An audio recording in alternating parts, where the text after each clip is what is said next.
Welcome. In this quick and easy tutorial, I'll be showing you how to find your seed in Minecraft for both a Java and a Bedrock Edition. If you find this video helpful, please leave a like and subscribe to the channel for more such tutorials. Now, first up, under Java, all you got to do is just go ahead and hit on chat and then go ahead and type down /seed.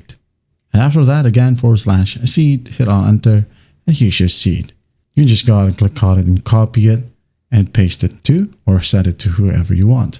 Now for a Bedrock, all you got to do is just go ahead and go to Minecraft Bedrock Edition and then click on play. And then once it loads, go ahead over to your world, okay, right here. You got the edit button. Now once you're in here, just go ahead over to the bottom left, click on advanced, and here you have your world seed. Now, if you're using realms, by the way, you can find the realm seed. For example, you are the owner, okay? You must download the world, then check the settings of the downloaded copy in the single player menu. That is it. That is how you find your seed in Minecraft. Well, I hope this video helps, and I'll see you in the next one.